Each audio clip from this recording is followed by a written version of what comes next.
Hola a todas y todos, mi nombre es Daniela Reinieri, soy licenciada en nutrición y en este encuentro vamos a hablar de cómo hacer una gestión correcta del soporte nutricional enteral en nuestros pacientes.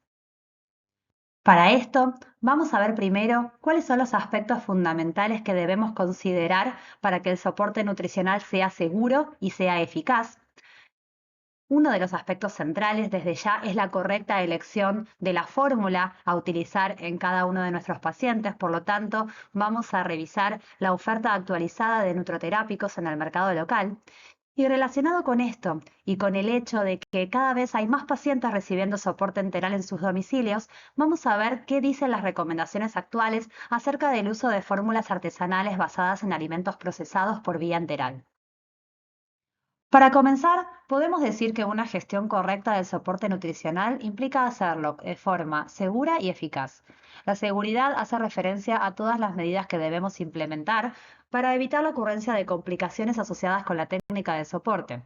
Por su parte, la eficacia hace referencia a que el paciente reciba lo que debe recibir, o por lo menos lo que tiene prescripto.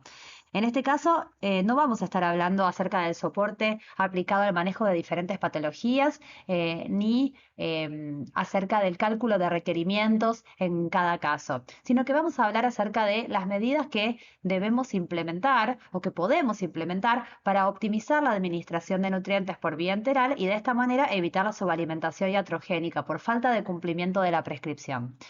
Em, Ambas cuestiones, seguridad y eficacia, por supuesto que están relacionadas, porque todas las complicaciones que puedan ocurrir por no haber implementado las medidas de seguridad correctas van a redundar en interrupciones del soporte nutricional. Y estas interrupciones, por supuesto, van a afectar la eficacia del soporte porque van a obturar la posibilidad de que el paciente reciba lo prescripto.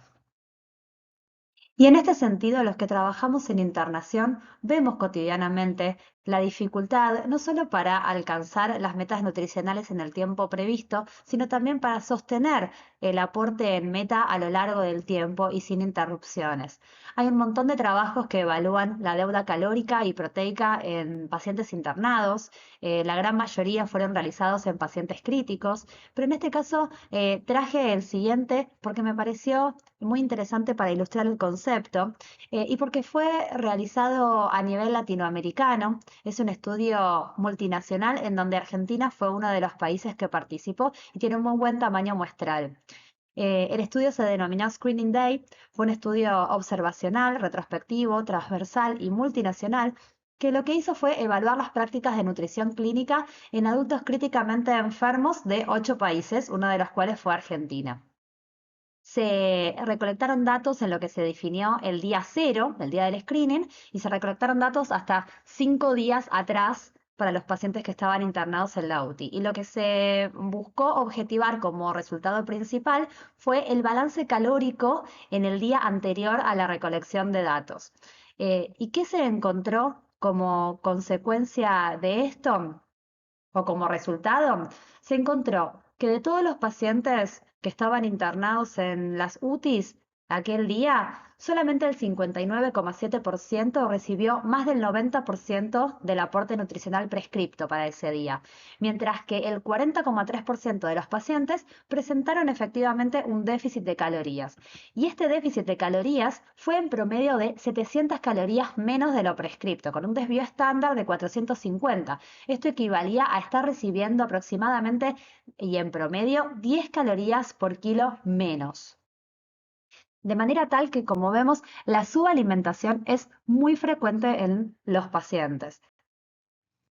Sin embargo, la internación es tan solo uno de los ámbitos en donde hoy en día, como licenciados en nutrición, podemos encontrar pacientes con soporte nutricional.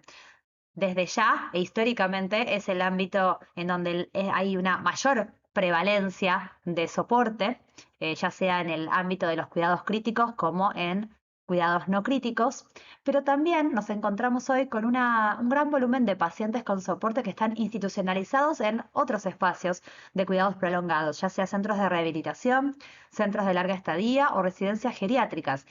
y cada vez hay una mayor masa de pacientes con soporte en domicilio, ya sea en el contexto de una internación domiciliaria como sin internación domiciliaria. Y todos estos ámbitos tienen características muy propias, diferentes necesidades e implican asumir un rol y un conjunto de responsabilidades diferentes por parte de los y las licenciadas en nutrición. Cuando estamos involucrados en el manejo del soporte nutricional enteral de los pacientes, que en rigor debería ser siempre, en general nuestro rol va a implicar asesorar, supervisar y capacitar acerca de una variedad de temas y a una amplia variedad también de actores, ya sea médicos, enfermeros, cuidadores, familiares, al propio paciente, etcétera. Sin embargo, en adición a estas responsabilidades, en ocasiones podemos tener la responsabilidad de prescribir la nutrición enteral, como muy frecuentemente pasa en el ámbito domiciliario. Por otra parte, en cualquier ámbito que nos encontremos, hay una serie de temas o de dominios que nos interpelan directamente y sobre los cuales estamos generalmente muy atentos como corresponde.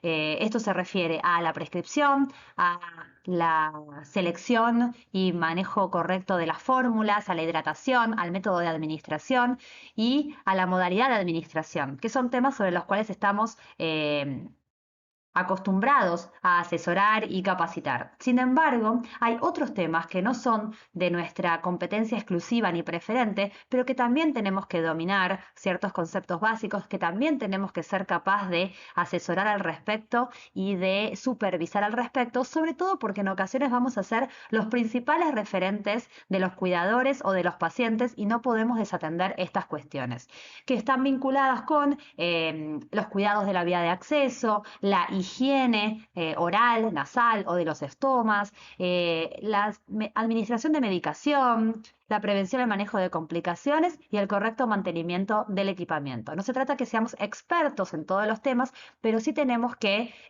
tener algunas consideraciones fundamentales acerca de las cuales asesorar y capacitar y poder supervisar siempre estas cuestiones como parte del equipo de cuidados de salud del paciente.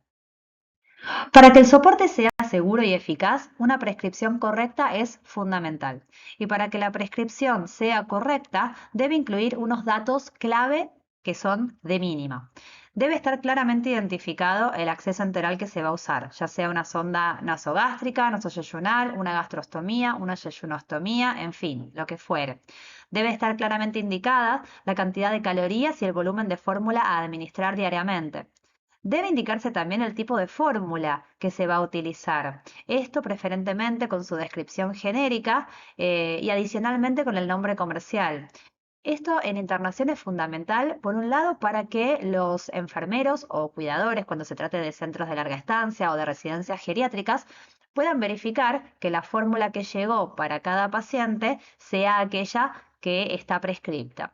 Sin embargo, hay que considerar también que hay instituciones en donde los enfermeros seleccionan ellos directamente de un pool de fórmulas disponibles en un depósito, aquella que deben administrar al paciente. Por lo tanto, es fundamental que la prescripción esté claramente descrito el producto a seleccionar. En domicilio, en general, los pacientes, sobre todo quienes tienen una internación domiciliaria, reciben la fórmula que fue prescripta para el paciente. Sin embargo, tanto cuidadores familiares como pacientes deben estar en condiciones de verificar que lo que reciben sea lo que debía recibir.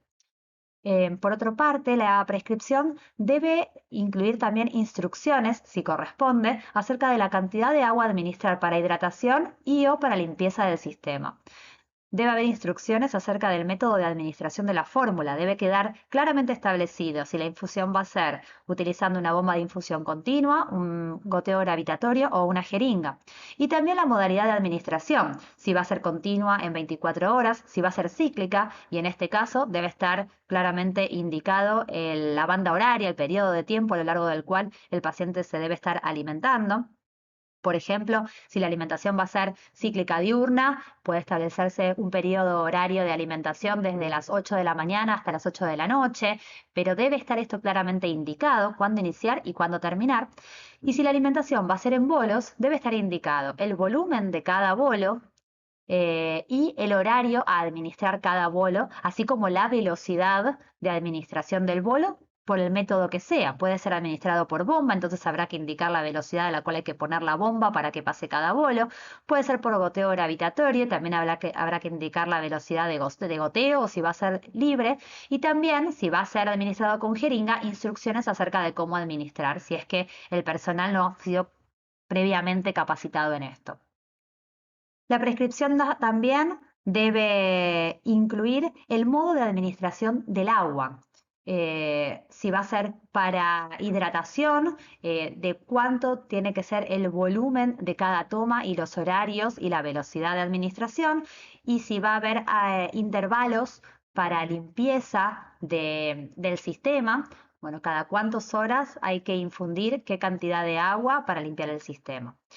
En pantalla vemos algunos ejemplos de prescripciones incorrectas. De por sí a todas les falta precisiones acerca del tipo de fórmula a administrar, pero al margen de ello, ¿qué podemos ver? Que en el primer ejemplo falta como mínimo indicar el periodo horario a lo largo del cual se tiene que alimentar al paciente, si es a lo largo de un periodo del día o a lo largo de las 24 horas del día. En el resto de los ejemplos faltan precisiones acerca de la velocidad, del modo de administración del agua, del volumen de las tomas en el caso de alimentación en bolos, o de la velocidad o del método de administración de los bolos. Por ejemplo, en el último caso se indican 3 tomas de 500 mililitros en horarios específicos, pero no se indica por qué método, si por bomba de infusión, por goteo gravitatorio o por jeringa y las precisiones vinculadas al método en cada caso. En fin, una correcta prescripción es la base fundamental para comenzar con el pie derecho hacia el soporte nutricional y así evitar errores secundarios a una deficiente comunicación entre todos los actores involucrados en la práctica del soporte. Otro dominio que debemos atender es el vinculado con la selección y uso correcto de las fórmulas.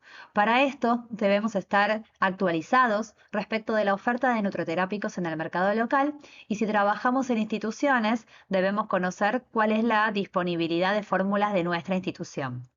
Para la selección de la fórmula debemos priorizar como criterio la composición nutricional de la misma y su capacidad para cubrir con los requerimientos estimados para el paciente. Esto por sobre la intención de uso promovida por la industria. Debemos también estar preparados para asesorar, capacitar y supervisar en lo relativo a la reconstitución de las fórmulas en polvo. Debe estar claramente establecido quién las va a reconstituir, cómo las va a reconstituir, qué tipo de agua se va a utilizar, teniendo en cuenta que en algunos casos se requiere para el agua simplemente que sea agua apta para consumo humano, mientras que en otros casos debe ser utilizada agua esterilizada. Y en cuanto a la conservación de las fórmulas, es un punto que generalmente trae bastante confusión a los distintos actores involucrados en la atención directa al paciente. Debemos recordar que las fórmulas listas para colgar cerradas se almacenan a temperatura ambiente, en lugar fresco y seco, hasta su fecha de vencimiento. Pero tenemos que considerar que es temperatura ambiente, es una temperatura promedio de 25 grados o menos. Las fórmulas almacenadas a temperaturas mayores a 30 grados aproximadamente pueden sufrir deterioro, por ende deben ser almacenadas en un espacio diferente. El deterioro puede verse como precipitado dentro de la fórmula o coagulación de las proteínas, por ejemplo, con alteración de su viscosidad e imposibilidad de uso secundaria a eso. No implica alteraciones desde el punto de vista microbiológico, pero las alteraciones físicas y químicas que se producen impiden su uso. En el caso de las fórmulas en polvo, en envase cerrado, se pueden o almacenar en las mismas condiciones, lugar fresco, seco y al abrigo de la luz hasta la fecha de vencimiento. En el caso de las fórmulas listas para colgar abiertas, podemos almacenarlas, si no están siendo utilizadas, en heladera durante 24 horas. Y en el caso de las fórmulas en polvo abiertas, durante 30 días a partir de la fecha de apertura. Por otra parte, es importante manejar correctamente los tiempos de colgado de cada fórmula, porque esto va a ser muy determinante de la modalidad de administración de la alimentación enteral y a veces también del método de infusión. Para las fórmulas listas para colgar, debemos saber que pueden permanecer en uso colgadas, es decir, pasando, durante 48 horas. Habitualmente se descartan tras un periodo de uso de 24 horas, pero verdaderamente son aptas para estar colgadas y fluyendo a lo largo de 48. En el caso de las fórmulas estériles trasvasadas, la manipulación aumentada que implica el hecho de trasvasar de un envase a otro implica una merma en el periodo durante el cual pueden estar colgadas y pueden entonces utilizarse durante 8 horas. En el caso de las fórmulas en polvo reconstituidas, no deben permanecer colgadas más de 4 horas. Recordemos que, a diferencia de las fórmulas listas para colgar, las fórmulas en polvo no son estériles. Simplemente deben cumplir con los requisitos de seguridad microbiológica establecidos por la autoridad sanitaria, pero esto no implica esterilidad, como tampoco necesariamente, o la mayoría de las veces, es estéril el agua que se usa para reconstituir, por eso el menor tiempo de colgado. Y en el caso de fórmulas artesanales preparadas con alimentos procesados, no pueden permanecer a temperatura ambiente más de 2 horas o 1 hora en caso de que la temperatura ambiente sea mayor a 32 grados. ¿Por qué dije anteriormente que los tiempos de colgado de las distintas fórmulas van a condicionar también el método y la modalidad de administración? Bueno, por ejemplo, porque mientras que el uso de fórmulas listas para colgar va a permitir la administración continua en 24 horas sin ningún problema, el uso de fórmulas en polvo reconstituidas va a ser un obstáculo para esto, porque va a tener que hacerse cambios cada 4 horas en la toma. Cuando este sea el tipo de producto que se use, la administración en bolos o la administración intermitente va a ser más sencilla de implementar. Lo mismo es válido para el uso de preparados caseros a base de alimentos procesados, que se adaptan mejor a la infusión en bolos con jeringa que a las modalidades continua o cíclica, ya sea mediante bomba de infusión o goteo gravitatorio. Por último, tenemos que tener también otras precauciones vinculadas al momento de la administración. La necesidad de templar las fórmulas que están refrigeradas, la necesidad de agitarlas para homogeneizarlas, particularmente en el caso de fórmulas en polvo reconstituidas, pero también es válido para las fórmulas listas para colgar, y los cuidados también a la hora de trasvasar para que sea con la menor manipulación posible y minimizar así el riesgo de contaminación. Por otra parte, en una correcta gestión del soporte nutricional no podemos olvidarnos de la hidratación. Así como estimamos los requerimientos calórico-proteicos, debemos también considerar el requerimiento hídrico de los pacientes. Podemos calcularlo por los métodos habituales, 1 mililitro por caloría o 30-35 mililitros por kilo de peso, y a esto adicionar las pérdidas aumentadas en caso de que existan, por ejemplo, por débitos por ostomías, por diarrea, por fiebre, etc. Debemos recordar que las fórmulas listas para colgar aportan entre el 70 y el 80% de su contenido como agua. Las fórmulas que son isocalóricas aportan un 80% de su volumen como agua, mientras que las que tienen alta densidad energética un poco menos.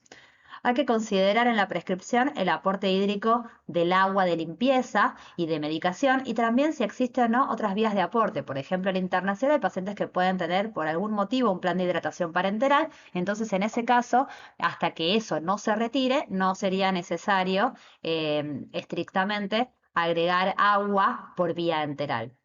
Hay que considerar además periodos de aumento de pérdidas insensibles o condiciones que cursen con pérdidas aumentadas. Ya mencionamos antes las ostomías, las diarreas, la fiebre, pero también las pérdidas insensibles que pueden tener pacientes quemados o pacientes con enfermedades en la piel que cursen con mucho exudado. Y también en pacientes domiciliarios, por ejemplo, considerar las pérdidas insensibles por transpiración durante periodos de altas temperaturas, por ejemplo.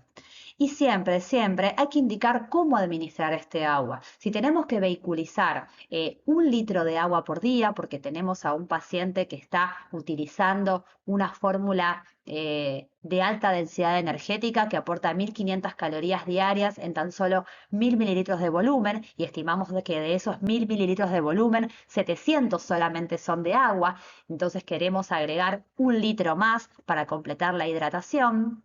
Tenemos que pensar que no lo vamos a administrar como un único bolo de 1 litro en un único momento del día. Entonces, ¿cómo lo vamos a distribuir? ¿En cuántas tomas? ¿En qué horario? ¿Y cómo lo vamos a administrar? Debemos recordar también que el vaciamiento gástrico de líquidos sin aporte de calorías es muy veloz, así que sí eso admite administrar el agua a altas velocidades, ya sea con bomba, ya sea con jeringa, ya sea por goteo gravitatorio, que lo podemos hacer libre, pero sí tenemos que fraccionar el volumen de agua a administrar e indicar claramente cómo y cuándo administrarlo. En pacientes, en cambio, que tienen un aporte hídrico considerable a través de la fórmula, por ejemplo, una persona que recibe 2.500 calorías en 2.500 mililitros, podemos pensar que su requerimiento hídrico ya está cubierto con el agua de la fórmula, más el agua que va a requerir para limpieza y permeabilización del acceso enteral. Si es una persona que recibe su volumen en bolos, debemos recordar que previo a la administración de cada bolo hay que asegurar permeabilización del acceso, entonces se va a administrar agua para ese fin y que luego de la administración de cada bolo deberemos también administrar agua de limpieza, por lo tanto ese aporte hídrico debe considerarse, sobre todo cuando la cantidad de bolos en el día es numerosa y quizás con eso ya queda cubierta la necesidad de hidratación adicional si es que era mínima por encima del aporte hídrico de la fórmula. Eh, por otra parte, también hay que tener en consideración la administración de medicación, que cuando el paciente tiene muchos fármacos indicados y todos se tienen que administrar por separado y con limpieza del acceso entre cada uno de los fármacos, el volumen de agua a administrar también puede ser considerable y podemos considerarlo en el aporte hídrico. La selección del método y de la modalidad de administración de la alimentación enteral más apropiados para cada paciente es verdaderamente un desafío y una de las claves para lograr un soporte nutricional que sea seguro y eficaz. Recordemos que los métodos posibles incluyen la administración con jeringa, por goteo gravitatorio o con bomba de infusión. Y las modalidades posibles son en bolos, cíclica y continua en 24 horas. Existen una serie de factores que podemos pensarlos como determinantes a la hora de seleccionar la mejor combinación de método y modalidad. Uno de estos factores es el tipo de acceso enteral de que dispone el paciente. Por ejemplo, no vamos a indicar una alimentación en bolos con jeringa a través de una yeyunostomía.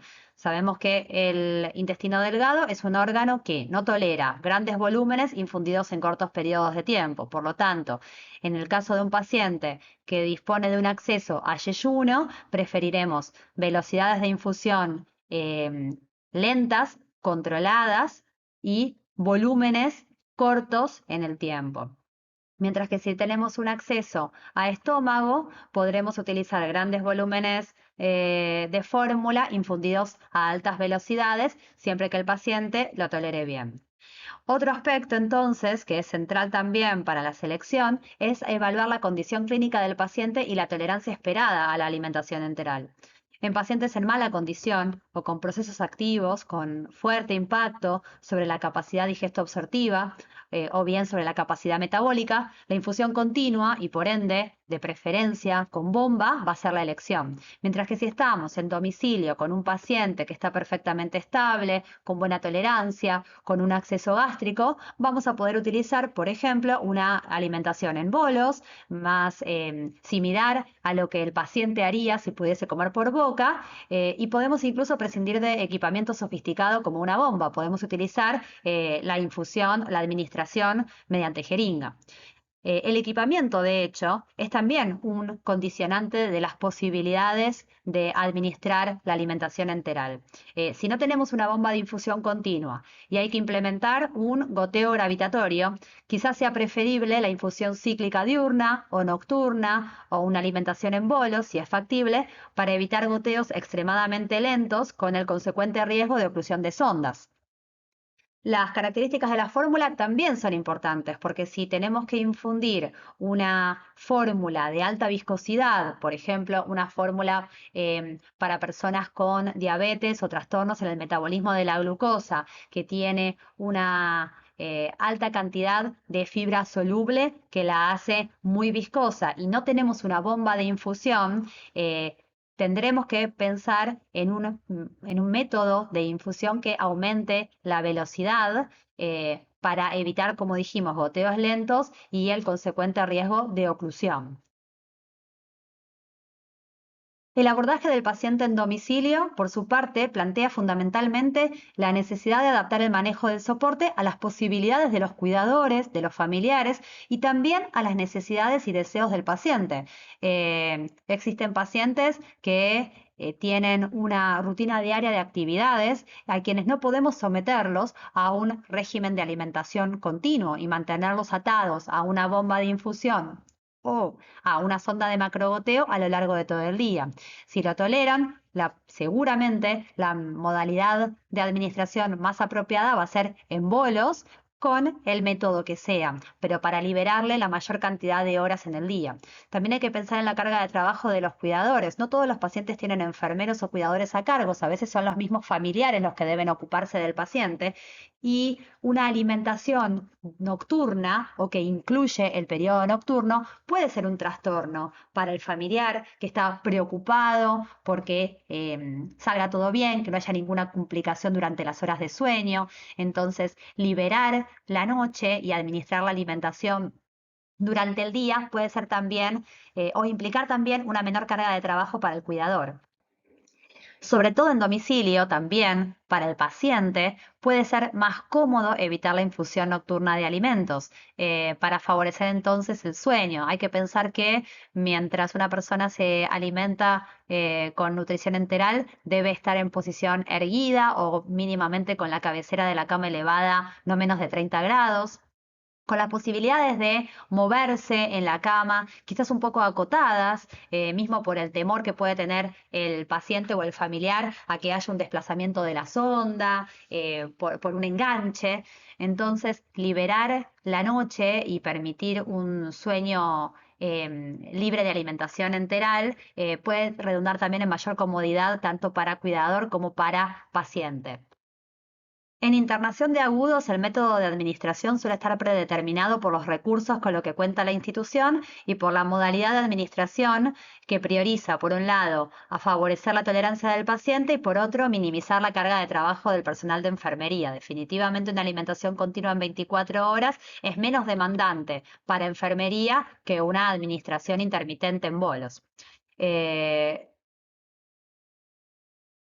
Sin embargo, como vimos, la alimentación en internación suele ser poco eficaz para lograr cumplir con las metas propuestas y es necesario poner en práctica algunas estrategias para optimizar la administración de la alimentación enteral y así evitar la subalimentación iatrogénica, pues son frecuentes las interrupciones de la nutrición enteral, como lo mencionamos anteriormente, pero vamos a ver en detalle a continuación.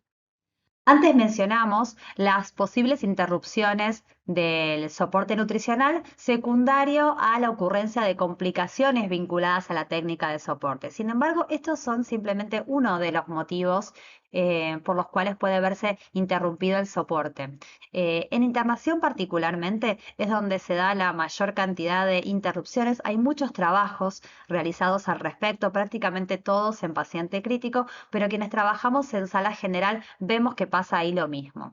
Y vemos que hay interrupciones cotidianas por procedimientos diagnósticos, por procedimientos quirúrgicos, por otros procedimientos como extubación, fisioterapia, aspiración de secreciones, toilets, por intolerancia gastrointestinal que está relacionada con la enfermedad o con otros factores, pero que son distintos a la nutrición enteral por complicaciones del estado clínico, inestabilidad hemodinámica, por sangrado digestivo. En muchos casos, la medición de residuo gástrico es un problema y motiva frecuentes interrupciones en la nutrición enteral cuando se practica. Puede haber interrupciones para movilización por higiene y también muy frecuentemente por demoras en los tiempos de recambio de la fórmula. Simplemente al paciente se le acabó la fórmula y hasta que el enfermero o la enfermera están disponibles para poder poner el siguiente producto a pasar, puede pasar un periodo de tiempo considerable. Como vemos, hay muchas de las interrupciones que son inevitables, pero hay muchas otras que son evitables. Y por un lado, debemos procurar evitar lo posible, pero también debemos implementar algunas estrategias para optimizar la administración de la nutrición enteral en las horas disponibles.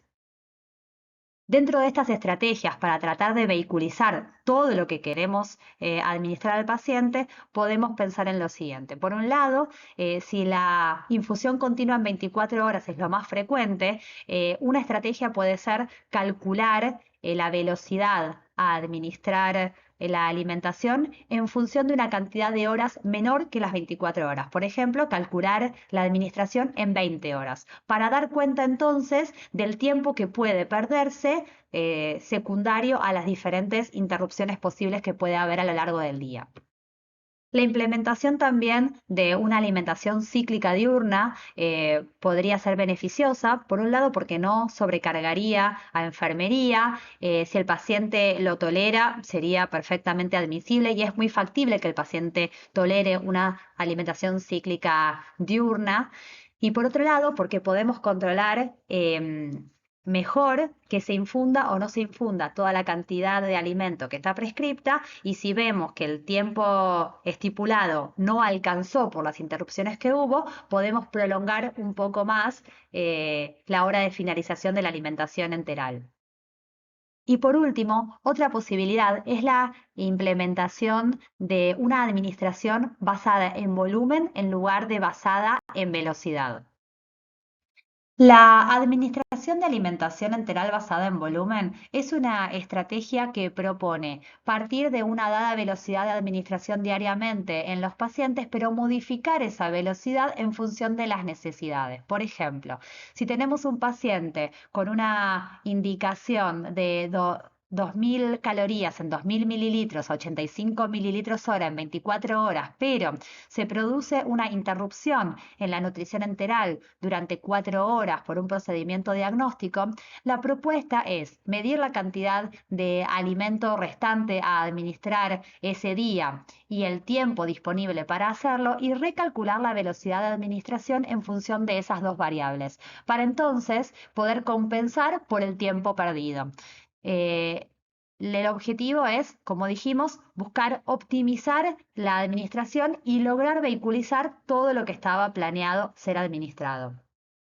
En los últimos 15 años se publicaron un montón de trabajos que evaluaron tanto la factibilidad como la eficiencia de esta modalidad de administración. Les traje en este caso un metaanálisis publicado el año pasado que incluyó 17 estudios que involucraron a un total de 2.896 pacientes críticamente enfermos, y se vio que la utilización de protocolos de nutrición enteral basada en volumen mejoró significativamente el aporte energético proteico de los pacientes, y además esta modalidad de administración no afectó las complicaciones de la nutrición enteral como diarrea, vómitos, intolerancia alimentaria o retención gástrica.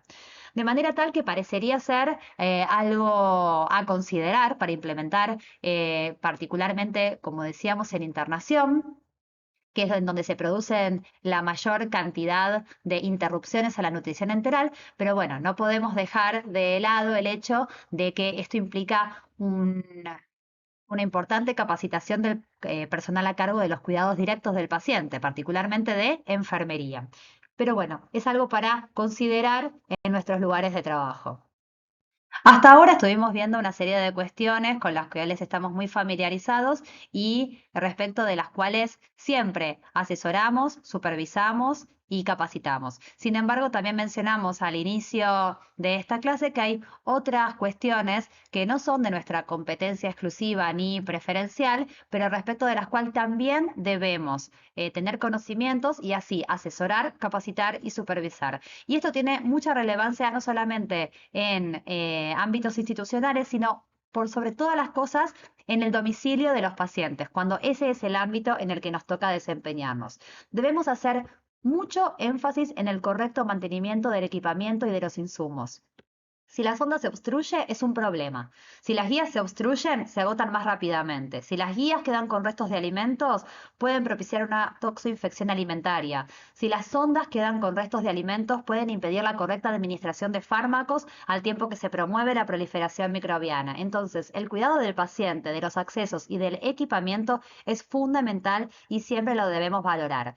¿Qué puntos podemos considerar como clave en este sentido? Debemos siempre verificar la correcta posición de la sonda, ¿sí? Para eso, cuando las sondas nasogástricas o nasoyeyunales son introducidas, se les hace una marquita para verificar, para que diariamente se pueda verificar su correcta ubicación. Si vemos que una sonda está desplazada, debemos instruir acerca de la importancia de no alimentar a través de esa sonda y que esa sonda debe ser recolocada. Debemos instruir al personal dedicado al cuidado del paciente respecto de que esa sonda no se puede recolocar, sino que se debe terminar de retirar y debe recolocarse una nueva con el correcto control posterior para verificar la correcta ubicación del extremo distal de la sonda.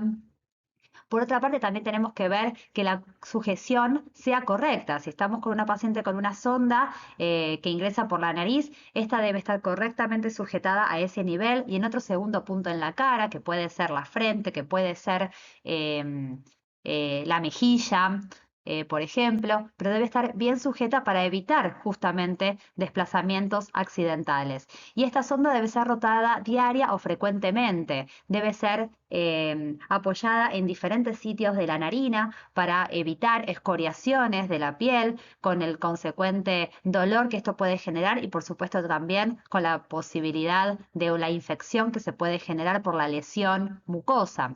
Hay que ver que se use una cinta adhesiva adecuada, de lo contrario, si detectamos que el paciente está teniendo una reacción alérgica al pegamento o al material de la cinta, consultar o derivar a enfermería para que asesore al respecto. Hay que evitar la tirantez de la sonda justamente para evitar las lesiones, verificar la presencia de estas lesiones y realizar siempre la marquita en la sonda que mencionamos anteriormente para verificar su correcta ubicación. Hay que asesorar y verificar que se cumpla una correcta permeabilización de los accesos enterales, ya sea una sonda o de una sonda nasogástrica, nasoyeyunal o una sonda de gastrostomía o de yuyunostomía, pero permeabilizar antes y después de cada toma, antes y después de la administración de fármacos y entre cada uno de los fármacos y en infusión continua, permeabilizar cada 4 horas también para evitar las posibles oclusiones de los accesos enterales. Hay que también asesorar acerca de la necesidad de higienizar no solamente por adentro la sonda, sino también por afuera, con un paño humedecido en agua tibia y jabón, esto con periodicidad. Hay que hacer un buen mantenimiento para que el acceso enteral dure. El mantenimiento de las gastrostomías es especial. Dependiendo del tipo, requerirá de diferentes técnicas de empuje, tracción, rotación o no. Así que eso es importante alertar a los pacientes de que deben estar asesorados por personal de enfermería experto en este sentido. Los cuidados de la piel periostoma en el caso de gastrostomías o yeyunostomías también son fundamentales para evitar lesiones e infecciones a ese nivel y es necesario el asesoramiento de enfermería experta, pero uno debe verificar si tiene un paciente con una gastrostomía, es de buena práctica ver el estado de la gastrostomía y de la piel periostoma, por ejemplo. Aunque la boca no se utilice para comer, igual hay que higienizarla porque de lo contrario habrá proliferación de la flora bacteriana local que puede generar complicaciones. Entonces hay que decirle al paciente que se cepille los dientes o que realice enjuagues bucales o si no es capaz de hacerlo, que un cuidador con un paño humedecido en antiséptico bucal higienice diariamente, más de una vez al día, la boca del paciente. Usar manteca de cacao o crema hidratante con lanolina para evitar lesiones en los labios. Hay que limpiar diariamente las fosas nasales también de las propias secreciones con hisopos de algodón humedecidos en agua tibia. Se puede aplicar también vaselina o manteca de cacao para hidratar las narinas. Y hay que examinar diariamente los sitios de entrada de los accesos enterales para evitar las lesiones y las infecciones. Y un tema muy importante sobre el cual podemos hacer algunas recomendaciones específicas, por más que no sea nuestro tema, es acerca de cómo administrar la medicación por sonda. Nosotros lo que tenemos que saber es que no todos los medicamentos se pueden administrar por sonda. Algunos no se pueden triturar, como los de liberación prolongada o los que tienen cubierta entérica. Otros son incompatibles con el material de la sonda. En otros casos, cuando, por ejemplo, hay una sonda de yeyuno, si el fármaco es de absorción gástrica, entonces no se debe administrar porque no se va a absorber. Pero bueno, estas no son cosas que nosotros podemos saber, ni debiéramos saber, ni de las cuales nos vamos a ocupar nosotros, porque no somos los que vamos a modificar la pauta de medicación, pero sí podemos asesorar un poco a los médicos respecto de esto, como que tengan en cuenta estos temas a la hora de prescribir y que hagan una verificación de que toda la medicación que le indican se la indiquen en un formato que sea compatible con la nutrición enteral y al paciente hay algunas intervenciones que podemos hacer en este sentido y que apuntalan algunos errores que son muy frecuentes de encontrar en el domicilio. Por un lado, no deben mezclarse los fármacos con el alimento en un mismo contenedor. Si trasvasamos fórmula o si usamos una fórmula en polvo reconstituida, no deben administrarse los fármacos triturados o si son líquidos en formato de jarabe, por ejemplo, o suspensión, no deben administrarse en conjunto con el alimento por múltiples motivos, pero uno de los principales porque algunos fármacos interactúan con componentes de los alimentos, otros porque no se puede garantizar una administración efectiva a través de las tubuladuras larguísimas de, por ejemplo, una sonda nasogástrica. Entonces, los fármacos se administran en forma independiente a los alimentos, ya sea usando el mismo acceso por el cual el alimento es administrado o por un acceso auxiliar. Eso es indistinto, no importa que compartan la vía de entrada, pero no deben ser mezclados. Tampoco hay que administrar fármacos juntos en una misma jeringa, no se deben triturar en conjuntos, disolver en conjunto y hacer como un combo de fármacos que con un solo jeringazo van. No, cada fármaco debe ser administrado por separado pasando al menos 5 mililitros de agua entre uno y otro. Es decir, se tritura un fármaco, se lo carga, se lo disuelve en agua, se lo carga en la jeringa, se administra. A continuación se administra una jeringa de no menos de 5 mililitros de agua y seguidamente va el segundo fármaco. Y si son 10 fármacos, así es, de a uno por vez con agua entre cada uno de ellos. Una recomendación importante es administrar primero las formas líquidas y luego los fármacos triturados y siempre permeabilizar antes y después del inicio y finalización de la administración de los fármacos. Siempre permeabilizar. Otro punto importante para lograr una gestión correcta del soporte nutricional será dejar en claro a todos los actores involucrados en el proceso de cuidado nutricional del paciente cuál es la conducta a tomar frente a la aparición de diferentes complicaciones. En el ámbito institucional será importante desarrollar protocolos que guíen la actuación y en el ámbito domiciliario va a ser fundamental la capacitación de familiares, cuidadores e incluso del propio paciente en relación a las complicaciones más frecuentes. Por otra parte, en el domicilio va a ser muy importante brindar una estructura sanitaria de apoyo y que el paciente y el familiar sepan a quién recurrir en caso de que se produzca alguna complicación. Pensemos que en internación el paciente está rodeado de profesionales de la salud que día a día lo miran, lo atienden y toman decisiones respecto de su cuidado. Sin embargo, en el domicilio el paciente no tiene el mismo respaldo que en la internación, por lo tanto, tiene que saber a quién puede recurrir en caso de una necesidad o de una emergencia. Hay que programar un seguimiento, hay que brindar un teléfono de contacto y hay que indicar claramente cuándo una situación es lo suficientemente urgente o importante como para concurrir a una guardia. Por último, vamos a hablar un poquito acerca de qué conducta tomar en las transiciones.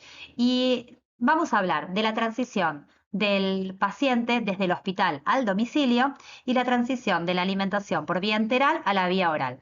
Nada tiene que ver lo uno con lo otro, excepto de que en ambos casos se trata de cambios de escenario que de no manejarse correctamente ponen en riesgo el éxito del soporte nutricional y por ende el estado nutricional del paciente, por supuesto, de modo tal que ambas transiciones plantean desafíos al equipo de atención. En lo que se refiere a la transición del paciente desde la internación al domicilio, podemos realizar una serie de recomendaciones generales para favorecer el proceso y evitar las complicaciones. Idealmente, evitamos indicar al alta modalidades de alimentación que no hubiesen sido probadas previamente durante la internación. Esto no siempre es posible, a veces no se puede continuar en domicilio con lo mismo que veníamos haciendo en la internación, pero tenemos que evitar saltos abruptos en la medida que podamos. Esto es válido tanto para la modalidad de alimentación como para la selección de la fórmula. Si en internación venía con una alimentación continua en 24 horas, hay que ver cuán conveniente es enviarlo a la casa con una indicación de alimentación por bolos. Por otra parte, si nunca se le brindó fibras al paciente durante la internación, valorar la pertinencia de indicar un producto con fibras al alta, porque hay que pensar que si el paciente no tolera la fórmula, los cambios de la misma no se pueden hacer con la misma rapidez en el domicilio con la que lo haríamos en internación. Entonces, en este caso, por ejemplo, deberíamos anticipar las necesidades al alta y probarlas primero en la institución. También evitar complejizar los procesos, porque hay cosas que se pueden dejar para más adelante. Por ejemplo, si podemos enviar a casa a un paciente con la indicación de una alimentación cíclica diurna y ya instalado el paciente en su casa y un poco más ágil con los procedimientos, tanto el paciente como los cuidadores, en un control podemos buscar rotar la modalidad hacia una administración en bolos. También es importante que las indicaciones que brindemos sean claras. No le demos al paciente un montón de opciones de entre las cuales elegir. Discutamos todas las posibilidades, pero luego optemos por una y que el paciente se vaya a casa con indicaciones claras de cómo realizar una acción concreta. Toda la información debe ser brindada por escrito, eso por supuesto, para que el paciente tenga una referencia a la cual ir ante la duda. Siempre hacer una demostración de uso, si es posible, elegir el mejor ámbito para la capacitación de pacientes y familiares, puede ser en su habitación, en un consultorio, etcétera, pero tomarse el tiempo necesario para evacuar todas las dudas. Programar el seguimiento, ya sea presencial, a distancia, con el paciente o sin el paciente, pero se tiene que ir de la internación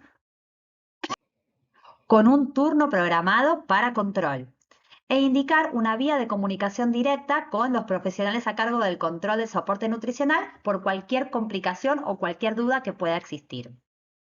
Otra transición de la cual debemos hablar es la transición desde la alimentación por vía enteral a la vía oral, porque tanto la evidencia como la práctica cotidiana nos muestran que es un proceso que no se lleva a cabo de la forma en que debería y que los pacientes terminan estando subalimentados por periodos de tiempo mayores o menores.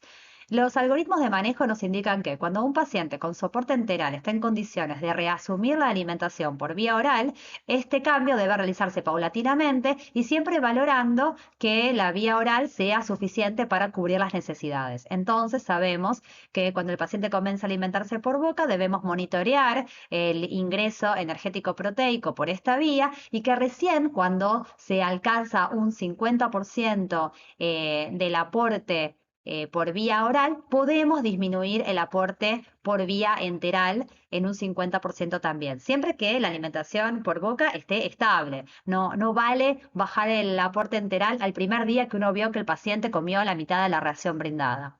Entonces, cuando la alimentación oral está establecida, recién ahí podemos bajar el aporte por vía enteral y recién cuando el paciente cubre el 75% de sus requerimientos estimados por vía oral, podemos pensar en retirar el soporte enteral. Sin embargo, lo que vemos como dije antes, tanto en los estudios como en la cotidianeidad, es que esto no sucede, que ni bien el paciente está en condiciones de comer, el soporte enteral se retira. En este trabajo que vemos en pantalla, se estudió lo que pasaba con 32 pacientes que estaban internados en UTI. Se recolectaron datos desde el momento en que los pacientes iniciaron la vía oral o fueron derivados a sala general con vía oral, lo que sucediese primero. Digamos que más allá de dónde iniciase la alimentación por boca, el punto de inicio de la recolección de datos era el momento de inicio de la alimentación oral. Algunos pacientes tenían alimentación oral exclusiva y otros pacientes tenían alimentación oral complementada con nutrición enteral. La estancia hospitalaria post-UTI fue de 10 días aproximadamente. Y yo acá les puse en pantalla los resultados seleccionados para el porcentaje del requerimiento energético cubierto por los pacientes que solamente quedaron con vía oral, sin aporte complementario enteral. Y como vemos, los pacientes que tenían un aporte energético vía oral exclusivo, sin uso de suplementos orales, solamente lograron cubrir en promedio durante esos 10 días de estancia hospitalaria post-UTI un 37% del requerimiento estimado. Y en cuanto al requerimiento proteico, solamente lograron cubrir durante esos 10 días en promedio el 48% del requerimiento proteico estimado, cuando no utilizaban suplementos orales. En este otro trabajo del año 2010, que evaluó la adecuación de la ingesta oral en pacientes críticamente enfermos una semana después de ser extubados, se estudiaron a 50 adultos que habían estado intubados por al menos un día y que iniciaron la vía oral en forma exclusiva luego de ser extubados. De estos pacientes, casi la mitad estaban malnutridos según la BGS. Habían estado con asistencia respiratoria mecánica un promedio de 5 días y se hizo una valoración de la ingesta oral durante 7 días seguidos mediante un recordatorio de 24 horas. Todos los pacientes recibieron seguimiento diario por un nutricionista y se les ofrecieron colaciones y suplementos nutricionales orales, aunque un tercio de la población los rechazó. ¿Y qué se vio? Se vio que a lo largo de los 7 días en que fueron seguidos, los pacientes nunca lograron cubrir más del 50% de su requerimiento energético por vía oral, usasen o no usasen suplementación oral. Es decir, estos pacientes deberían haber seguido teniendo soporte nutricional enteral que cubriese el resto del 50% del requerimiento energético hasta tanto su alimentación por vía oral hubiera satisfecho al menos el 75% del requerimiento estimado. Este es otro estudio similar al anterior, publicado en el año 2020, que también buscó cuantificar con precisión la ingesta energético-proteica de pacientes internados en la UTI luego de haber sido extubados. Y se estudiaron a 19 adultos críticamente enfermos que habían estado con asistencia respiratoria mecánica por al menos 72 horas, a quienes se los siguió diariamente durante 7 días y luego al día 14 de haber sido extubados. ¿Y qué se vio? Que el promedio de aporte energético por vía oral en los pacientes que tenían ingesta oral exclusiva, a quienes se les había retirado el soporte nutricional, era del 47% de la prescripción y que cubrían solamente el 27% de la prescripción proteica. Por último, este estudio del año 2023 fue realizado por colegas que trabajan a nivel local en el Hospital Fernández. Se trató de un estudio de cohortes que estudió a 28 pacientes adultos internados en UTI que habían sido extubados y que estaban en transición desde la nutrición enteral a la vía oral y buscó nuevamente conocer la adecuación al requerimiento calórico durante el periodo de transición. Y lo que se vio es que al alta de la UTI, los pacientes por vía oral cubrían tan solo el 59% de sus requerimientos. Algunos de estos pacientes tenían nutrición enteral complementaria, otros no, pero lo cierto es que por vía oral, al alta recién, cubrían 59% de sus requerimientos y durante todo el periodo previo cubrían menos de esta proporción de su requerimiento por vía oral. Todo esto nos da la pauta de la importancia de seguir insistiendo en la capacitación de todos los miembros del equipo de salud para hacer un soporte nutricional que sea efectivo y de no retirar anticipadamente el soporte enteral cuando el paciente inicia la transición desde esa vía de alimentación hacia la vía oral. Bien, a partir de este punto vamos a hablar acerca de la oferta de fórmulas enterales en el mercado local. Es un mercado muy dinámico, entran y salen fórmulas todo el tiempo, hay nuevos laboratorios ofreciendo productos en el mercado local. También para las fórmulas que conocemos tradicionalmente se operan cambios, hay modificación en sus componentes, en su formulación, en los ingredientes utilizados para vehiculizar los diferentes nutrientes, así que es muy interesante e importante estar actualizado en este sentido para tener herramientas para elegir la mejor fórmula que se adapte para cada uno de nuestros pacientes. La oferta actual es verdaderamente amplia. Disponemos en el mercado de fórmulas listas para usar, fórmulas en polvo para reconstituir, poliméricas y oligoméricas, estándar y específicas para patologías, isocalóricas e hipercalóricas con diferente densidad calórica, 1.3, 1.5. Hay fórmulas normoproteicas e hiperproteicas, con o sin aporte de fibra y con diferente tipo de fibra, soluble e insoluble. Y también debemos diferenciar entre la disponibilidad de fórmulas industriales y la posibilidad de utilizar fórmulas artesanales caseras. Este último punto lo vamos a desarrollar mucho más hacia el final de la clase. Y a continuación, de lo que vamos a hablar más es de las fórmulas disponibles listas para usar en el mercado, porque sabemos que hoy por hoy el uso de sistemas cerrados ha sido favorecido, no solamente es la modalidad recomendada en las guías, sino que también, por lo menos a nivel de la ciudad de Buenos Aires, es lo que más se está utilizando, con una menor prevalencia de uso de fórmulas en polvo para reconstituir. ¿Qué aspectos debemos considerar para una correcta selección de la fórmula? Mencionamos algunos anteriormente, pero vamos a repasarlos ahora. Algunos dependen del paciente y hacen referencia a su capacidad digesto-absortiva, a sus requerimientos nutricionales, al acceso enteral de que dispone y a la patología de base, y también algunas características de la fórmula, como la fuente y calidad de los nutrientes, la complejidad de los mismos, la densidad calórica y proteica, el aporte de agua, de fibra y el costo-beneficio. Pero como ya también mencionamos, es importante priorizar en el momento de seleccionar las fórmulas aquellas que permitan cubrir las necesidades nutricionales estimadas más que guiarse por la indicación de uso del laboratorio. Veamos específicamente cuáles son los productos disponibles. En lo que se refiere a fórmulas poliméricas estándar, tenemos 4 laboratorios productores: Fresenius, Nutricia, Abbott y Brown. Las fórmulas son Fresubin Original, Nutrición 1.0, Osmolite y Embrace Standard, que es la única, esta última, que viene en presentación de 500 mililitros, las otras vienen todas por litro. Vemos que todas tienen características muy similares, una distribución normal de micronutrientes, son fórmulas isocalóricas, no aportan fibra en ninguno de los casos. La fuente de hidratos de carbono en todos los casos es maltodextrina. Algo interesante es que ya la mayoría de las fórmulas incluyen entre su fuente de proteínas, proteína de suero lácteo, que sabemos que tiene una alta digestibilidad. La mayoría además tienen mezcla de fuentes de proteínas. Y en cuanto a los lípidos, también vemos que la mayoría incluye aceite de pescado para cubrir requerimientos de ácidos grasos de cadena muy larga de tipo omega 3, concretamente docosahexanoico y eicosapentanoico. Y también la mayoría incluye triglicéridos de cadena media. En cuanto a las fórmulas poliméricas estándar con fibra, los laboratorios productores son los mismos 4 de las anteriores. Las fórmulas son Fresubin Original Fibra, Nutrisol Multifibra, Chevity e Embrace Standard Fiber.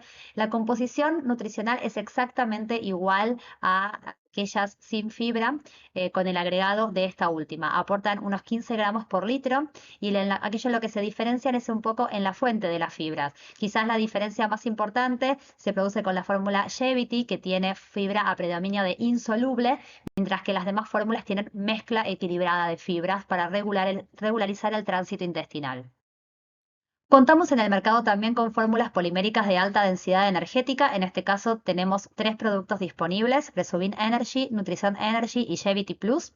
Las dos primeras tienen una densidad calórica de 1.5, es decir, aportan 1500 calorías cada 1000 mililitros, mientras que Chevity Plus tiene una densidad de 1.2 con aporte de 1200 calorías por litro. Las dos primeras no tienen fibra, Chevity Plus sí tiene fibra, y a diferencia de la fórmula polimérica estándar con fibra de Abbott, que aporta fibra a predominio de insoluble, Chevity Plus tiene una fibra 100% soluble, que es a partir de FOS y mezcla. En el resto de las características, las fórmulas son muy similares entre sí y las dos primeras incluyen aceite de pescado como fuente parcial de lípidos. En la última década, el boom se dio en el área de las fórmulas hipercalóricas e hiperproteicas.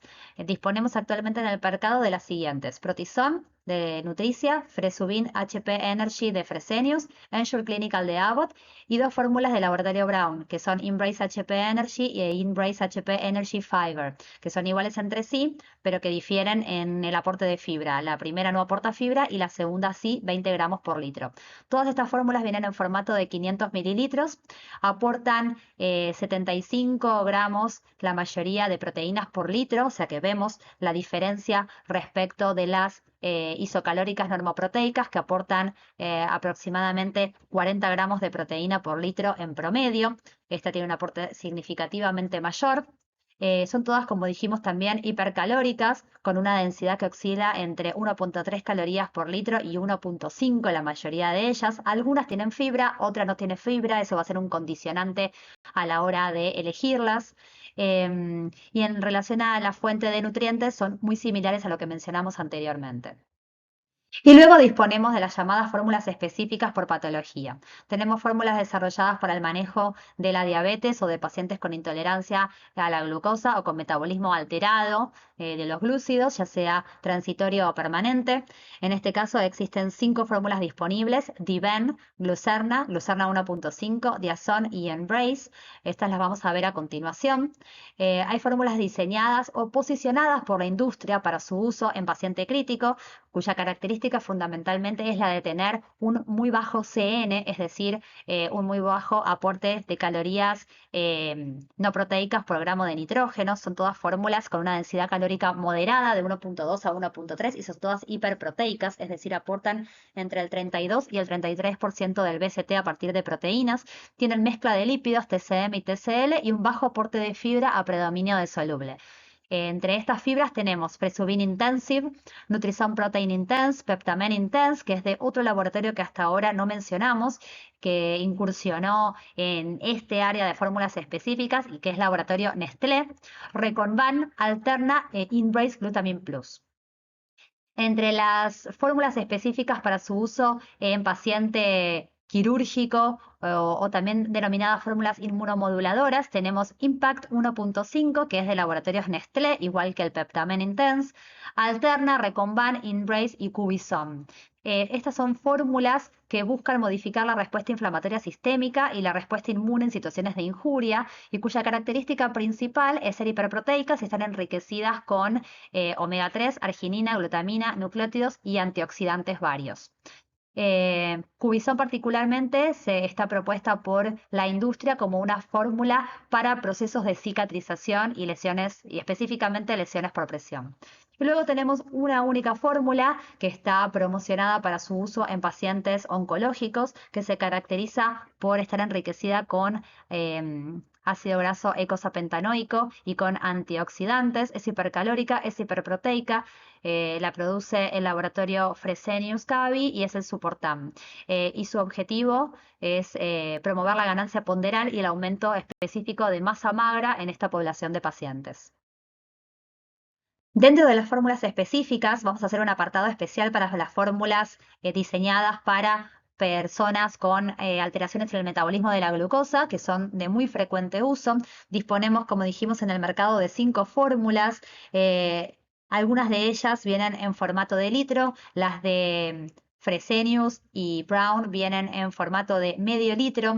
Todas, como vemos, se caracterizan por tener un aporte de hidratos de carbono menor respecto de sus pares poliméricas estándar. Tienen menos del 50% del valor calórico total a partir de hidratos de carbono, generalmente entre el 35 y el 45, y están compensado el aporte calórico por un mayor aporte lipídico. El aporte lipídico se caracteriza por, en la mayoría de los casos, incluir aceite de pescado como fuente de ácidos grasos de cadena muy larga, pero también por tener una elevada proporción de ácidos grasos omega 9 monoinsaturados.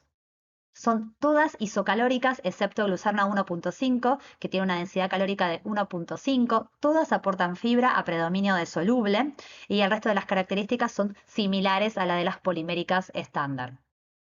Por último, disponemos en el mercado local de fórmulas oligoméricas, que son aquellas que tienen proteínas hidrolizadas.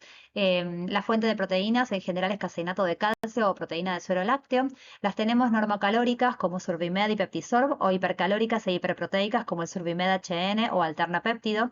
Y acá sí voy a mencionar algunas fórmulas en polvo porque este es un nicho muy particular. Teníamos hasta hace poco dos fórmulas disponibles en el mercado, Peptisorb en polvo y Sustenta semielemental de laboratorio Nutentar.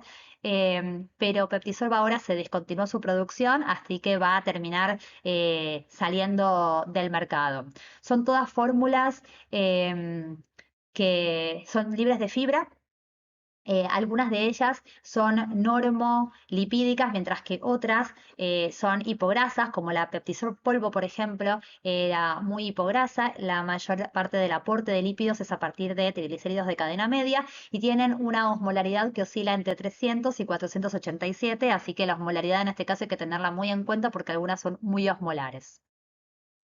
Y por último, vamos a abordar este tema, el uso de fórmulas artesanales basadas en alimentos procesados por vía enteral. Es un tema muy interesante y es muy relevante particularmente en el contexto de pacientes con soporte nutricional enteral en domicilio.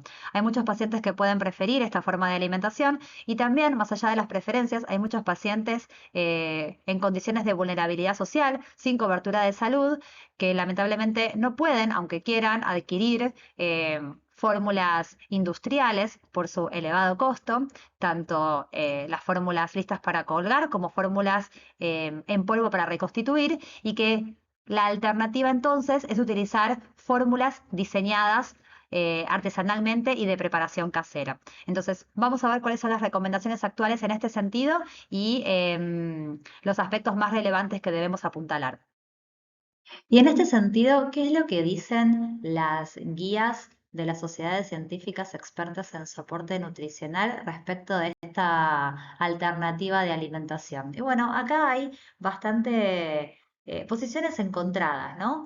ESPEN en sus guías para nutrición enteral domiciliaria desalienta completamente el uso de lo que llaman blenderized admixtures, por considerarlas, por un lado, poco seguras desde el punto de vista microbiológico, más engorrosas o incómodas para preparar y administrar, y porque indican que no se puede conocer su composición de macro y micronutrientes. Por lo tanto, recomiendan no utilizar este tipo de fórmulas artesanales en la alimentación domiciliaria de pacientes con soporte enteral. Sin embargo, Aspen, en un documento de 2020 en el que aborda mitos acerca de la nutrición enteral, específicamente aborda estos temas mencionados por Espen y los desestima,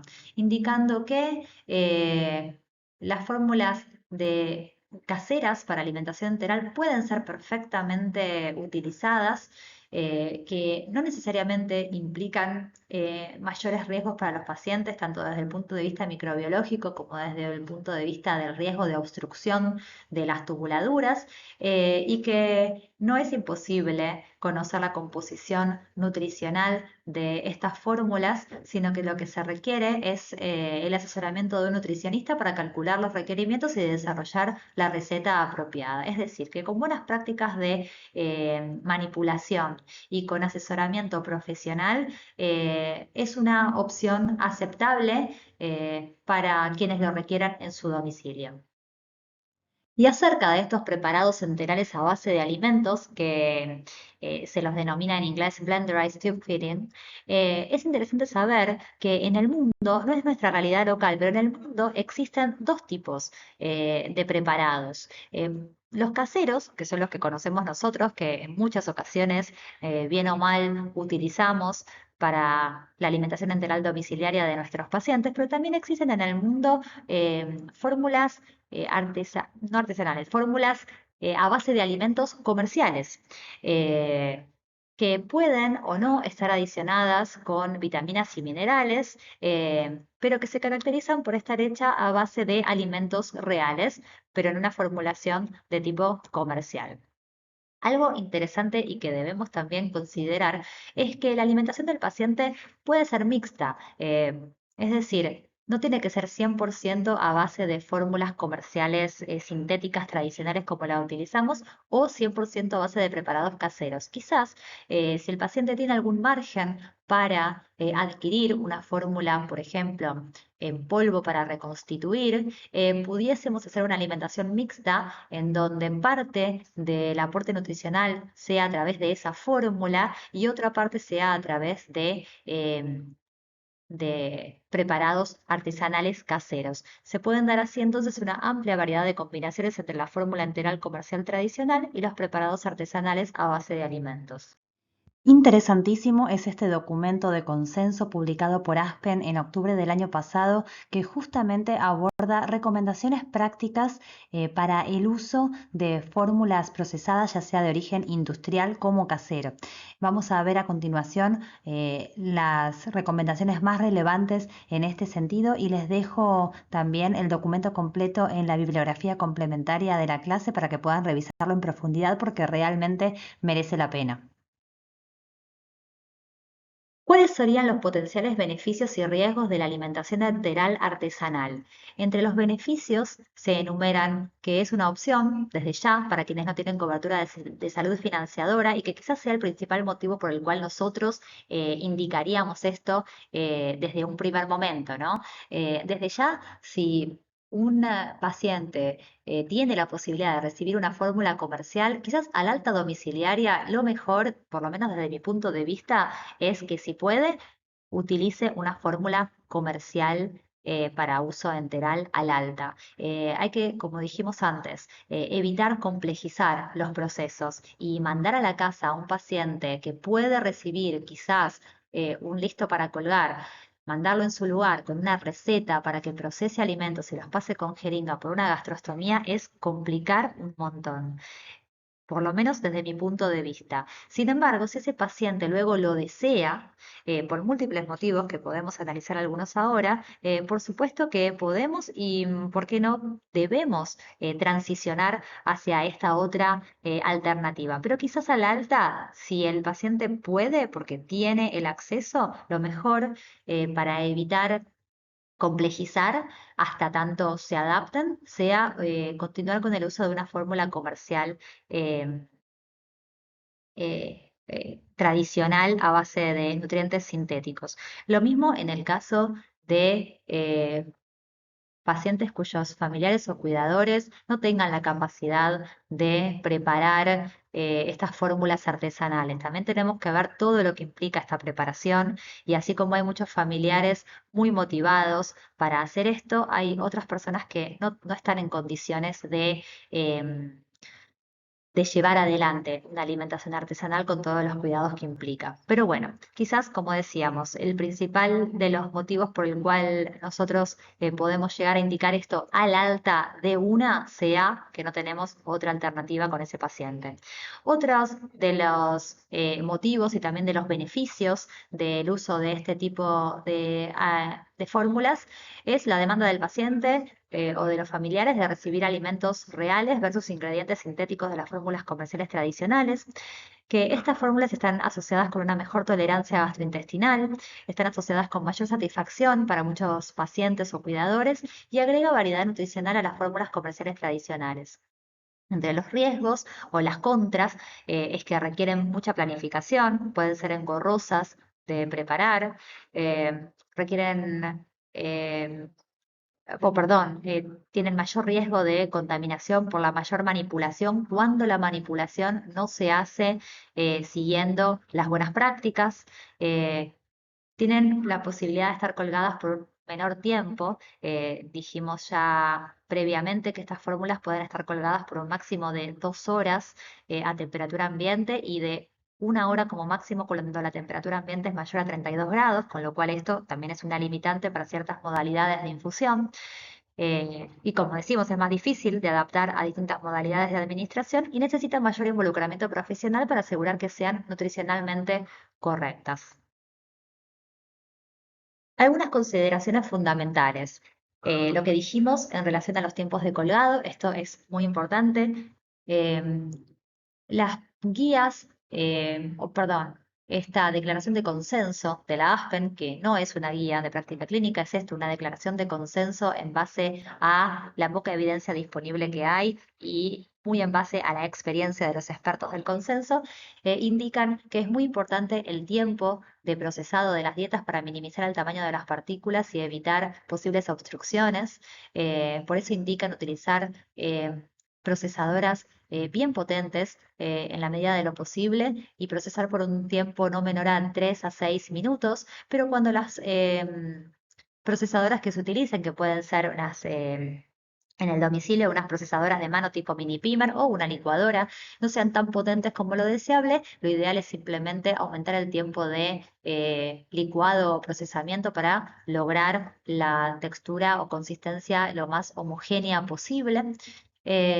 Interesante es saber que la Aspen avala la posibilidad de preparar grandes cantidades de alimento y frizarlos dentro de las 24 horas de preparado. Además de alentar la preparación de grandes cantidades y frizar, indica que si se desfriza la fórmula preparada, pero se mantiene en heladera sin que alcance más de 4 grados centígrados en ningún momento, se puede volver a frizar la fórmula desfrizada. Esto es compatible con las pautas de manipulación segura de alimentos de USDA, en donde ellos, contrariamente a lo que nosotros y en general en todo el mundo se dice de que no se deben refrizar alimentos descongelados, USDA avala la posibilidad de volver a congelar alimentos que se hayan desfrizado, pero que dentro de las 24 horas no hayan nunca superado una temperatura mayor a 4 grados centígrados. Y además indican, como sabemos, que la fórmula frisada se puede mantener en ese estado por tiempo indefinido, solamente alterándose quizás algunas propiedades organolépticas, pero siendo siempre microbiológicamente seguras. Em, Indican que la fórmula preparada además puede durar en heladera entre 3 a 4 días, que es mucho más de lo que se recomienda que se conserve refrigerada una fórmula lista para colgar abierta. Bueno, en este caso Aspen, fundamentándose en las guías de USDA de manipulación segura de alimentos, indica que se podría dejar la fórmula preparada 3 a 4 días en la heladera. Quizás no lo vamos a recomendar, pero lo que tenemos que saber es que esto está admitido por los expertos en nutrición enteral de Aspen. Em, por otra parte, algo que indican es que mientras que habitualmente nosotros recomendamos procesar y colar con un colador de malla fina para evitar la presencia de grumos que puedan obstruir las tubuladoras o las gastrostomías o las ondas nasogástricas, en este caso se indica evitar colar para evitar la pérdida del valor nutricional de la fórmula y en contrapartida lo que se promueve es un mayor tiempo de procesamiento nuevamente para disminuir el tamaño de las partículas. Por otra parte, algo a tener en cuenta es que parecería ser que los pacientes requieren más calorías provenientes de las fórmulas caseras que de las comerciales. Esto puede tener vinculación sobre todo con la diferente digestibilidad de los nutrientes provenientes de alimentos que de los nutrientes sintéticos de las fórmulas comerciales tradicionales. Y algo que tenemos que nunca perder de vista es la necesidad de suplementación vitamínico-mineral, que puede existir o no, pero tenemos que desarrollar los profesionales recetas de fórmulas artesanales a base de alimentos, analizando no solamente el contenido de macro y micronutrientes, sino también, por supuesto, el contenido de perdón, no solamente el contenido de macronutrientes y calorías, sino también el contenido de micronutrientes, tanto de vitaminas como de minerales, y hacer una suplementación dirigida cuando corresponda. ¿Y qué hacemos con la viscosidad de las fórmulas que diseñamos? Nosotros sabemos que para lograr la viscosidad que deseamos, que tal vez no está muy establecida cuál es la viscosidad que deseamos en términos objetivos, pero el logro de una fórmula con consistencia líquida nos lleva a diluir, diluir, con la consecuente pérdida de valor nutricional en muchos casos o con la necesidad de infundir grandes volúmenes para lograr cubrir o vehiculizar suficiente cantidad de aporte energético proteico. ¿Y cómo valoramos la viscosidad de estas fórmulas para ver si son apropiadas para nuestro sistema de administración? Y este documento de Aspen indica utilizar la prueba de flujo con jeringa de ITSI para evaluar la viscosidad en forma casera de estas fórmulas artesanales a base de alimentos.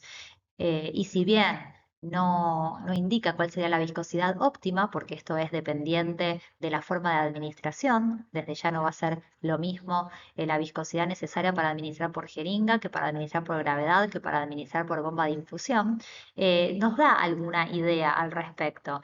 Y dice que la administración mediante jeringa admite viscosidades altas de las fórmulas, es decir, me pregunto yo si con viscosidad alta se refiere a un ITSI 3, por ejemplo. No creo que a un ITSI 4, pero quizás un ITSI 3 pueda ser una viscosidad aceptable para ser infundida mediante jeringa, siempre esto dependiendo, ¿no?, también de la fuerza que tenga la persona que va a administrar por jeringa eh, el preparado. Eh, la administración por gravedad pareciera requerir una viscosidad ITSI 1 según la escasa evidencia disponible que se recoge en este documento, y la posibilidad de administración por bomba depende de las características de la bomba indicadas por el fabricante. Pero bueno, se apoya el uso del test de flujo con jeringa de ITSI para valorar la viscosidad de la fórmula que se prepare y ver si pudiese ser apta para administración según diferentes métodos. La Aspen admite la posibilidad de utilizar estas fórmulas artesanales a base de alimentos preparadas en forma casera en una amplia variedad de escenarios. O sea, considera posible utilizarlas incluso en internación, considera posible utilizarlas con distintos métodos de administración, pero seguramente el mejor escenario para implementar esta forma de nutrir al paciente va a ser en pacientes con alimentación gástrica, seguro. eh, no lo pensemos, por lo menos no hoy, para alimentación yeyunal. Pacientes que tengan gastrostomía preferentemente versus una sonda nasogástrica. Esto desde ya debido al diámetro del acceso enteral. Se sugiere un diámetro ideal del acceso que sea mayor a 14 French, igual o mayor a 14 French, entonces una gastrostomía va a ser el acceso ideal. Sin embargo, ahora vamos a ver a continuación que quizás las sondas nasogástricas, aunque no son lo mejor, también pueden ser una posibilidad, y desde ya por un método de alimentación en bolos. ¿Sí? Ya sea con jeringa o por goteo gravitacional libre, si es que la viscosidad de la fórmula lo admite, si no necesita propulsión, pero definitivamente en bolos. Esto no se adapta bien a la alimentación continua por los tiempos de colgado y por múltiples otros motivos vinculados con la posibilidad de separación de fases, con el riesgo aumentado de obstrucción de sondas y tubuladuras, con goteos lentos o incluso con goteos rápidos pero con viscosidades de fórmula aumentada. Entonces, pacientes con alimentación gástrica, con gastrostomía y alimentación en bolos, preferentemente con jeringa, sería el mejor escenario para pensar en implementar este tipo de alimentación si es que necesitamos hacerlo o los pacientes y sus familiares desean hacerlo. Y acá existen varios recursos disponibles que nos pueden servir como ejemplo de esos planes de alimentación, formulaciones de valor calórico, en donde podemos ver que está claramente detallado el aporte calórico, proteico, les traje uno y de vitaminas y minerales, que ese es el trabajo de soporte nutricional de la Universidad de Virginia, para garantizar la suficiencia nutricional del plan de alimentación que estamos y el detalle de buscando implementar. Pero no tenemos que olvidar que a todos los sólidos que nosotros le queremos vehiculizar al paciente hay que agregarle un montón de líquido para llevarlo a la consistencia deseada. Entonces tenemos que hacer una verificación práctica de viscosidad de nuestro preparado, ver el volumen final que necesitaría cada paciente de este tipo de preparados para ver si lo vamos a poder vehiculizar. Y si vamos entonces a poder implementar esto de forma efectiva y segura en cada caso.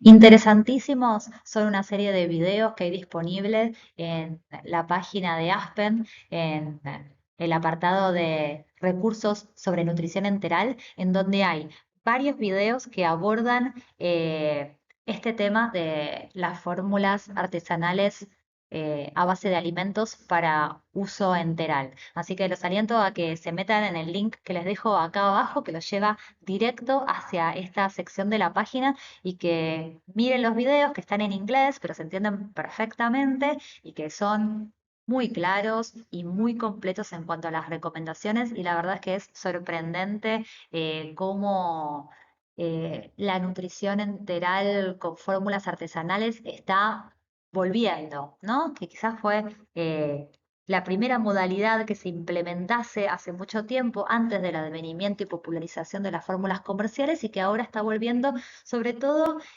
aunque en nuestro ámbito quizás más por una cuestión forzada y vinculada con lo económico y con la posibilidad de financiamiento, en otros lados con el deseo de tener una alimentación que sea más completa desde el punto de vista nutricional, no solo a partir del aporte de macro y micronutrientes, sino también a partir de otras sustancias no nutritivas, pero que sabemos que tienen beneficios funcionales, sistémicos, que las fórmulas comerciales no tienen.